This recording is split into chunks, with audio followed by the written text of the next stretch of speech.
The night they brought Seraphine to the palace, the sky had no moon. She walked through the iron gates with her wrists bound in front of her, her chin raised, and her eyes moving quietly across every wall, every door, and every guard she passed. She counted steps. She noted which torches flickered and which burned steady. She memorized the sound of boots on stone. The guards did not look at her face. They rarely looked at the faces of the ones who were brought in this way. Seraphine was 19 years old. She was not a soldier. She was not a spy. She was a girl from the borderlands whose uncle had sold her to settle a debt, handed her over like a piece of land or a bag of coins, without a single word of warning. She had gone to sleep in her own bed and woken up in the back of a covered cart, heading toward a palace she had only ever heard of in rumors. The rumors said the Alpha King was merciless. They said he was cold. They said that people who entered his palace without invitation never came out the same. Seraphine had decided, somewhere between the cart and the iron gates, that she would not let any of that be true for her. She was taken through corridors that smelled of candle wax and stone, past rooms with heavy wooden doors, down a staircase that curved to the left, and finally into a large hall where the king was standing with his back to her, looking at a map spread across a long table. He did not turn around immediately. When he did, Seraphine had already catalogued 3 possible exits from the room. King Kalen Voss was taller than she expected. He had dark eyes that did not hold warmth, but they did not hold cruelty either. They held the look of a man who had been awake for too long and had stopped pretending otherwise.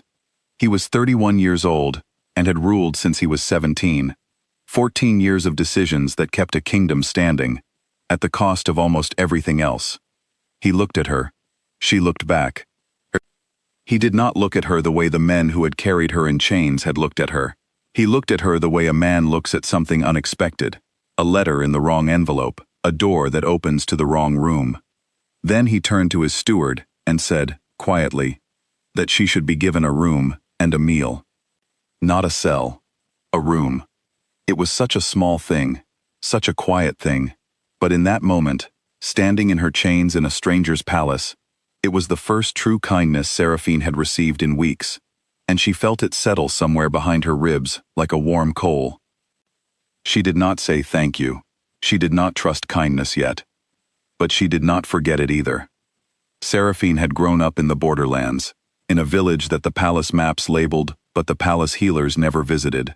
Her mother had been a healer, the kind that worked with roots and bandages and long, careful attention, the kind that charged nothing when a family had nothing.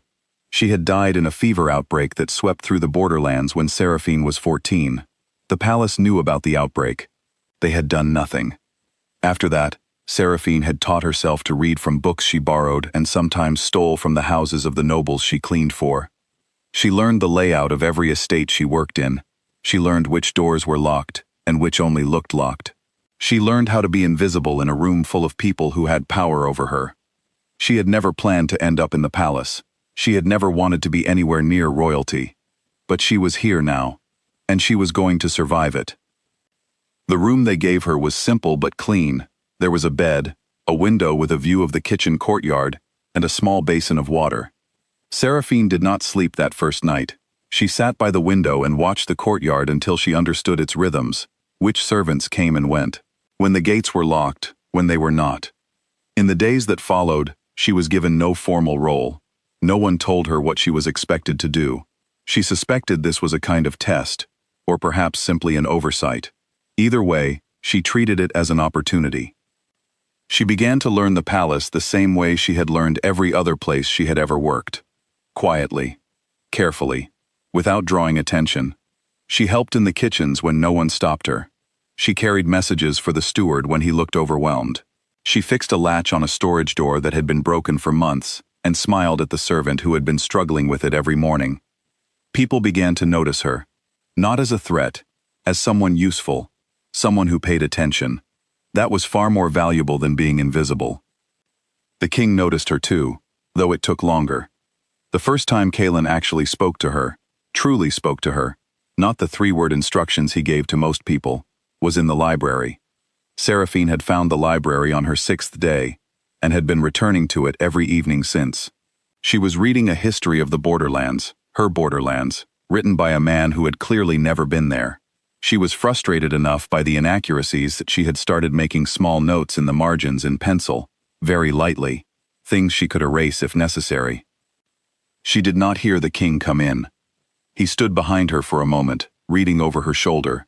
Then he said, "That account is wrong." She did not jump. She turned the page. "I know," she said. "I grew up there." He sat down across the table from her. He looked at the book. He looked at her notes. He said nothing for a long moment. Then he asked her what it was actually like. She told him. She told him about the fever outbreak, about the roads that flooded every spring because the drainage system had not been maintained in 20 years, about the children who grew up knowing that the palace was a place where decisions were made about their lives by people who had never seen their faces. She told him plainly, without anger, without cruelty, just the truth. He listened in a way she had never seen a person in power listen. He did not interrupt. He did not look away. He did not try to explain or defend. He simply listened. And when she finished, he sat quietly for a moment before he said, "No one has told me any of that." "No one told you," she said, "because no one around you is afraid of the same things you are." He looked at her for a long moment, then he stood and left. She thought that was the end of it. It was not. He came back to the library the next evening, and the one after that. They talked about the kingdom's roads and water systems, about the fever outbreaks that kept happening in borderland villages, about what it meant to make decisions for people you had never met. Seraphine spoke plainly, and Kaelin listened seriously, and somewhere in the middle of all of it, they stopped being a king and a girl in chains and became simply two people in a room who trusted each other's honesty. She did not name what was happening. It felt too fragile to name. But when she woke up in the mornings, she thought about what she would tell him that evening, and she noticed, carefully and quietly, that she had stopped counting exits every time she walked into a room. She noticed, and then she started counting them again. She could not afford to stop. The letter came on a gray afternoon in the 5th week. Seraphine found it by accident. It had slipped from a messenger's bag in the corridor and landed near her foot. She picked it up to return it, saw that it was unsealed, and in the moment, before she could stop herself, her eyes caught the words. Her name was in it.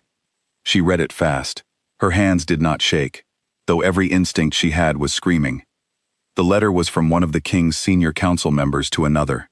It laid out a plan, precise, careful, dangerous. They intended to use Seraphine as evidence that the king had lost his judgment. They intended to arrange for her to disappear, in a way that could be made to look like the king's decision, to break his credibility before the winter council meeting. The coup they planned was not loud or violent. It was administrative and quiet, and it would destroy him. Kaelin did not know. He trusted these men. Seraphine stood in the corridor for a very long time. She thought about going to him. She thought about the look on his face when he listened to her talk about her village. She thought about the way he had said, quietly and without any armor, that no one had told him the truth. She thought about the fact that the moment she told him, she became the center of a crisis, a problem he had to manage, a reason for the council to move faster. She could not let him be hurt because of her. She went back to her room and she did not sleep. Before dawn, she was gone. She left the chains on the foot of her bed, folded neatly. She took one horse from the eastern stable, her mother's ring from the cloth she kept it wrapped in, and the map she had memorized 3 weeks ago from the library wall. She did not leave a note. There was nothing she could say that would not make it worse. When Kaelin woke and found her gone, he stood in the doorway of her empty room for a long time. He looked at the folded chains. He looked at the neatly made bed. He looked at the window, which was latched from the inside. She had planned it. She had been planning it. Something in his chest went very quiet and very cold. He told himself it was anger. He told himself she was simply a woman who had found an opportunity and taken it, the way anyone would. He told himself it did not matter. He got through half a morning of council meetings before he stood up, walked out of the hall, and told his head of guards to ready a horse. His council was stunned. The king had not left the palace without a formal escort in 4 years. He had never left without notice. He left without notice. He rode hard. He slept very little. He called in favors from people who owed him information across 4 provinces. He followed the route she would have taken, the smart route, the one that avoided the main roads, that moved along the edges of towns rather than through them. He had spent enough time studying maps with her to know how her mind worked. He also began, in the cold clarity of long days on horseback, to take apart the network around him. The letter was not hard to find once he knew to look. Once he started pulling at the thread, the whole shape of the council's plan came apart in his hands. The meetings they had hidden, the messengers they had rerouted, the arrangements they had made for the winter session. He understood, finally and fully, what she had seen. He understood why she had run, not for herself, for him. That understanding sat in him like a stone. He found her in a river village, 2 kingdoms to the east. She was working at a small healing outpost, helping a local healer with patients, moving between cots, with the same quiet, useful efficiency she had brought to everything she touched. She was using a different name. She had cut her hair. He walked through the door. She looked up. She did not run. She did not look surprised. Or rather, she looked surprised, but she controlled it quickly, in the way she controlled most things. He stood in the doorway, no crown, no escort, no king's bearing, just a tired man who had ridden for 6 days, and he looked at her. She set down what she was holding. She walked over to him. They stood close enough that she had to look up slightly to meet his eyes. He told her what he had found, the letter, the council, the plan. He told her that 3 men were already being held for questioning, and that the winter coup would not happen. He told her that the palace had not fallen apart without him, though it had come close. Then he stopped talking and just looked at her. "You could have told me," he said finally. His voice was quiet. There was no accusation in it, just something tired and honest. "If I had told you," she said, "you would have tried to protect me, and while you were protecting me, they would have moved." He was quiet for a moment. "You were protecting me," he said. "You listened to me," she said simply. "No one had ever done that before. I was not going to let them use me to destroy you." The words landed in the space between them, and neither of them moved. Then he said, not as a king, not with ceremony, not with any of the weight of the title he carried. He said that he wanted her to come back, not as someone who had been brought in chains, not as a problem to be managed, or a reason for scandal. He told her that the palace needed what she knew, and that he stopped and started again, that he had not been able to think clearly since she left. She looked at him for a long moment. "If I come back," she said, "it is as your equal." "Yes," he said, without pause, without condition. She nodded once. "Then give me a moment to say goodbye to the healer here," she said. "She taught me 3 things I did not know." They rode back together. The council that had plotted against him was dismantled. A new circle of advisors was formed, selected not for their families or their titles, but for their knowledge and their honesty.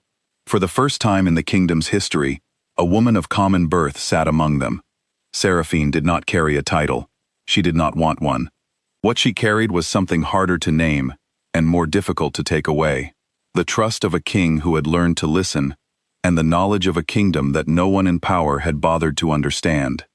She rewrote the reports on the borderlands from the ground up. She pushed for roads, for healers, for drainage systems that actually worked. She brought into the palace the names of people and villages that had existed for generations, without ever appearing in any official record. Kaelin ruled differently. Not perfectly, not without difficulty, but differently, more honestly, with more quiet and more care. And the kingdom, slowly and imperfectly, and with a great deal of work, began to change. The stories people told about that time were many. Some of them were true. Some of them grew in the telling. But the part that all of them agreed on, the part that no one who was there ever disputed, was this.